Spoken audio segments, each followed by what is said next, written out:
Bonjour et bienvenue sur TF Toybox et la news de ce week-end, ça y est, les jouets Rise of the Beasts Beast Alliance sont arrivés en France.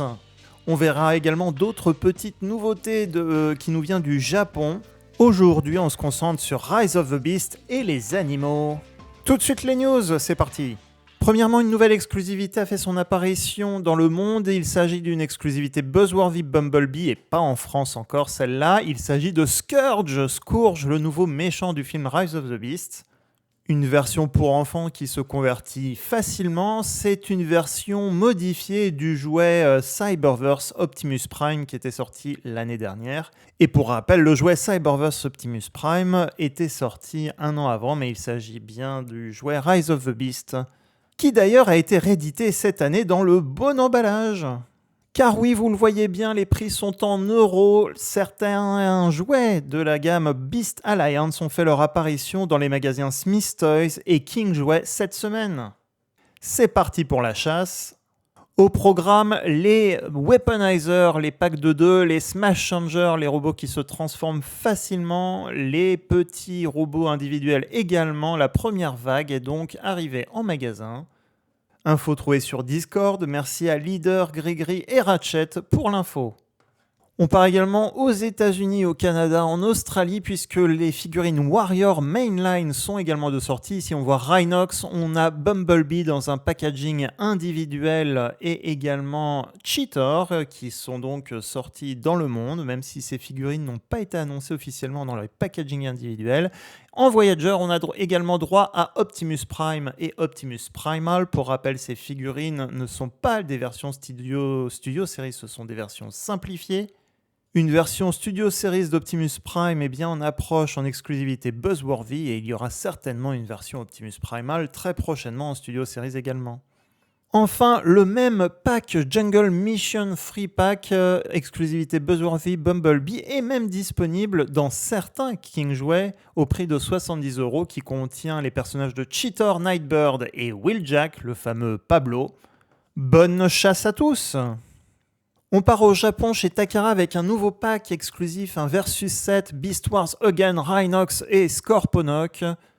Basé sur les jouets de la gamme Kingdom, ces personnages ont de la peinture boostée un max pour ressembler au dessin animé Beast Wars de l'époque. Rhinox est beaucoup plus réussi et beaucoup plus fidèle au personnage de la série de 1990 dans ses couleurs bien sûr.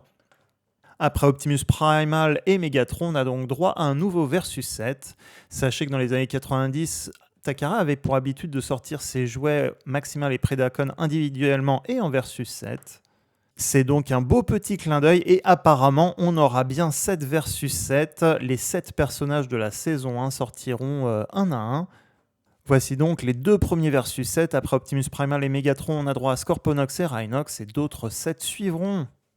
Takara en a profité aussi pour montrer de nouvelles images du Core Class Studio Series Ironhide et Leader Class Snarl qui n'avaient pas été encore lancés en précommande sur leur marché au Japon. On a donc droit à des photos produits plus récentes des jouets qui sortiront en magasin très prochainement, normalement avril-mai pour l'Europe. Ironhide est déjà sorti d'ailleurs ici, en magasin en ligne. Avant de continuer, si vous voulez choisir le thème d'une future vidéo ou tout simplement contribuer à la chaîne, n'hésitez pas à participer à mon Tipeee, je vous mets le lien en bas en description de cette vidéo. Vous pouvez également consulter et suivre les différents réseaux sociaux Facebook, Instagram, Twitter et TikTok. On continue avec une petite news bien sympathique. On a le dessin artwork complet de Iguanus, la première figurine Legacy Core Class de 2022. Un dessin plutôt joli, plutôt bien réussi. On le voyait juste sur le côté de la petite boîte de l'emballage. Ici, vous avez une image plein format du mode robot et du mode alternatif. Enfin, pour rappel, cette semaine, on a eu les reveals de la future gamme Legacy Evolution avec des nouvelles Deluxe comme Beachcomber ou le nouveau Junkion Evo Fusion. On a eu droit au Leader Class Armada Megatron et entre autres la découverte des premières images du nouveau Commander Class Optimus Prime Armada et du Titan Class, du moins le prototype Titan Class Nemesis. Les précommandes ont été lancées sur les sites habituels de vente en ligne. Et ces nouveautés seront donc disponibles en France. Je vous remets le lien de la vidéo précédente pour consulter toutes les nouveautés et la couverture de l'événement Hasbro Pulse de mardi dernier. Les news de la semaine sont terminées, j'espère qu'elles vous ont plu. Si c'est le cas, n'oubliez pas de laisser un petit pouce positif sur cette vidéo. Si vous êtes nouveau, n'hésitez pas également à suivre la chaîne, à consulter les autres vidéos TF Toy Box. On se retrouve très prochainement. Sur ce, à très bientôt pour une prochaine vidéo.